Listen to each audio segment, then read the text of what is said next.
हाँ जी बेटा, in the previous lecture we have done Carnot cycle, ठीक है, and the next is efficiency of Carnot cycle and Carnot theorem, ठीक है। एफिशिएंसी क्या होता है कार्नोट साइकिल की? कार्नोट साइकिल की एफिशिएंसी को हम इस लेटर से शो करते हैं, that is known as eta, and this is equals to Q2, that means जितनी अमाउंट ऑफ हीट उस साइकिल ने टोटल एब्जॉर्ब्ड की और उसमें से कितना वर्क डन किया, कितनी हीट को वर्क में कन्वर्ट किया, that is W over Q2, ठीक है। So this is a ratio of work done by the system, ठीक है, to the amount of heat absorbed at higher temperature, ठीक है। नाउ हमने W का एक्सप्रेशन पढ़ा था, W equals to R T2 minus T1 natural log V2 over V1। Carnot cycle का end result W हम यूज कर रहे हैं, ठीक है। और Q2 की वैल्यू कार्नोट साइकिल के फर्स्ट स्टेप में हमने फाइंड आउट की थी R T2 natural log V2 over V1, ठीक है। तो ये सारा कट करके हमारे पास क्या आ गया, T2 minus T1 over T2, ठीक है। Now this is the efficiency of Carnot cycle, ठीक है। देयरफॉर वो क्या कह रहा है कि एफिशिएंसी किस पे डिपेंड कर रही है? ओनली द टेम्परेचर वैल्यूज, ठीक है। T1 temperature of sink and T2 is temperature of source, ठीक है। तो अगर दो कार्नोट इंजन्स के temperature values T1 T2 same हैं तो उनकी एफिशिएंसी क्या होगी? Same. This result is known as the Carnot theorem, ठीक है। क्या बोल रहे हैं? Therefore efficiency of reversible heat engine depends only upon temperatures of the source and the sink, ठीक है, and is independent of the nature of working substance। substance मतलब जो उसके बीच में हमने आइडियल गैस ली थी उसके नेचर पे डिपेंड नहीं कर रहा, ठीक है। therefore all reversible heat engines working between the same two temperatures have same efficiency। this is known as Carnot theorem, ठीक है। and this topic is very important। Carnot theorem आपको 1 मार्क में पूछ लिया जाता है, स्टेट कार्नोट थ्योरम, ठीक है। फर्दर हमें आगे क्या पता चलता है कि this is the formula for efficiency of Carnot cycle, ठीक है। तो उसमें क्या बोल रहा है कि greater the difference between T2 and T1, ठीक है, ग्रेटर इज द एफिशिएंसी। मतलब सोर्स और सिंक के टेम्परेचर में जितना ज्यादा डिफरेंस होगा उतनी ज्यादा क्या होगी हमारे पास एफिशिएंसी, ठीक है। हाँ जी, नेक्स्ट वो क्या बोल रहा है कि कोई भी हमारे पास क्या है साइक्लिक प्रोसेस है, उसमें क्या होता है net heat absorbed equals to net work done. जितनी उसने हीट एब्जॉर्ब्ड की उतना क्या करेगा वर्क डन। हीट कितनी एब्जॉर्ब्ड की? Like a cyclic process Carnot cycle की बात की, Q2 माइनस Q1, ठीक है, इक्वल्स टू W, ठीक है। मीन्स W की जगह हम क्या लिख सकते हैं? Q2 minus Q1। तो हमने फॉर्मूला पढ़ा था eta equals to W over Q2। तो W की वैल्यू पुट करेंगे यहाँ पे Q2 minus Q1 over Q2, ठीक है। So efficiency have both the formulas either in form of Q2 or T2, ठीक है। Next, what are the conclusions? Conclusions क्या है हमारे पास कि अगर both temperatures if T1 equals to T2, if T1 equals to T2 दोनों temperatures equal हैं तो work done नहीं होगा। There would be temperature difference between source and sink, ठीक है।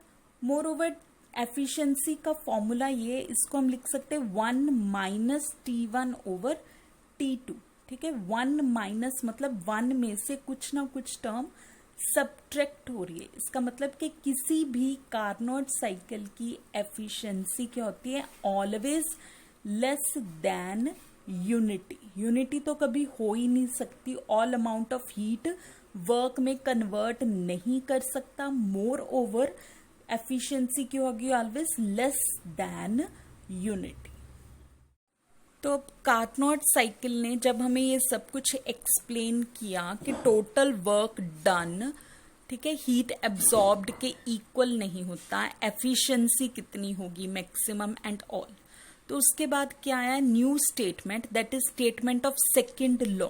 ठीक है, सेकंड लॉ की स्टेटमेंट क्या, it is impossible to convert heat completely into work. किसी भी हीट को वर्क में कंप्लीटली चेंज नहीं कर सकते without leaving some effects in the system और सराउंडिंग्स। उस हीट में से कुछ ना कुछ इफेक्ट, मतलब कुछ ना कुछ अमाउंट ऑफ हीट लॉस्ट होती है और वो कहीं भी जा सकती है, आइदर इन सिस्टम में जा सकती है और आइदर इन सराउंडिंग्स। ठीक है, क्लियर। नेक्स्ट, एफिशिएंसी और कार्नोट साइकिल से रिलेटेड कुछ न्यूमेरिकल्स हैं। First one, calculate maximum efficiency of an engine operating between 220 degree Celsius and 125 degree Celsius. ठीक है, दो टेम्परेचर वैल्यूज दी हैं, कैलकुलेट क्या करना है, एफिशिएंसी ऑफ एन इंजन। ठीक है, we know formula of efficiency T2 minus T1 over T2।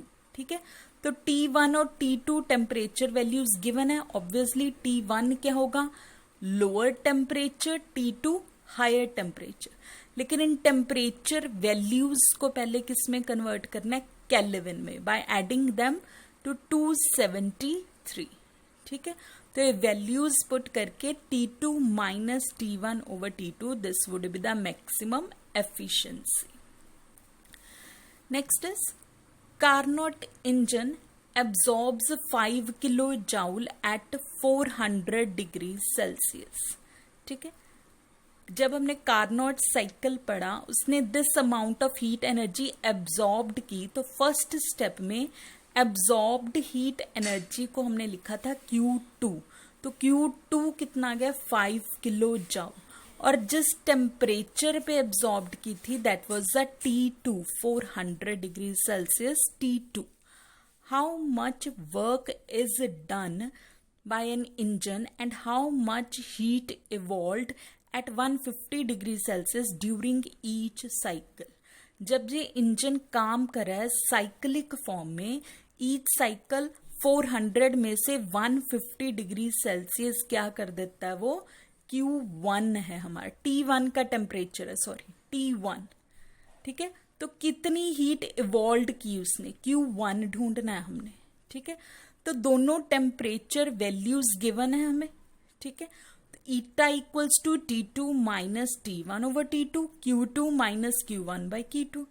ये दोनों एफिशिएंसी के फॉर्मूलाज हैं, दिस वुड बी इक्वल, इसको लिख लिया 1 minus T1 by T2, 1 minus Q1 by Q2, minus minus cancel, Q1 heat evolved निकालना है तो ये वैल्यूज पुट करके इनटू Q2।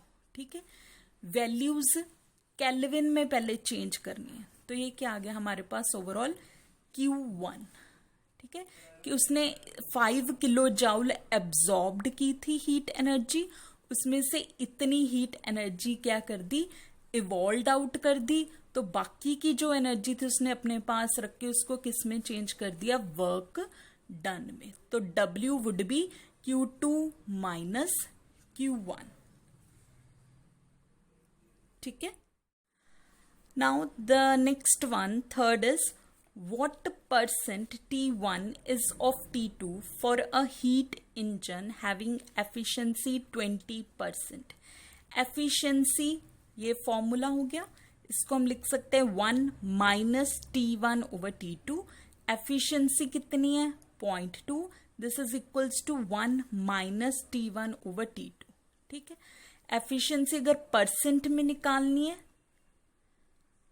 ठीक है, तो इसको क्या कर देंगे, इनटू 100, ठीक है।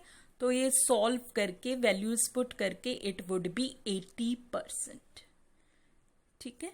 क्लियर हो गया बेटा। तो ये न्यूमेरिकल्स पूरा topic, what is Carnot cycle, what is its efficiency, ठीक है, व्हाट इज कार्नोट थ्योरम, इसके रिलेटेड न्यूमेरिकल्स, ये सारा टॉपिक बहुत इंपॉर्टेंट है। यू विल रिवाइज इट, अच्छी तरह से इसको एक बार रिवाइज कर लेना, ठीक है। Next topic is thermodynamic scale of temperature.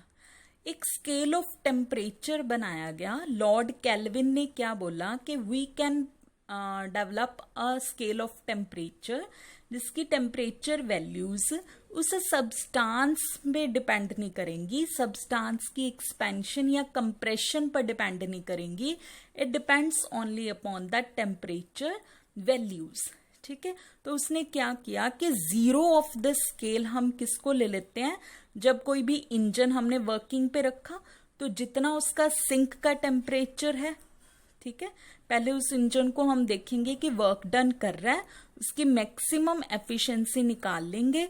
तो जितना उसका सिंक का टेम्परेचर है वो हमने मान लिया 0, जितना सोर्स का टेम्परेचर है वो मैक्सिमम, ठीक है। तो बिटवीन दैट टू लिमिट्स हम उससे कोई भी टेम्परेचर, किसी भी चीज का टेम्परेचर मेजर कर सकते हैं। So this would be the thermodynamic scale of temperature. So it is based on the efficiency of reversible heat engine, ठीक है। Lord Kelvin suggested, Lord Kelvin ने क्या कहा कि we can develop a scale of temperature that is independent of the nature of substance taken in heat engine. जो हम उसमें gas ले रहे हैं उसके नेचर पर डिपेंड नहीं करेगा। Zero on this scale is the temperature of sink whose efficiency is unity, ठीक है। क्लियर? ओके।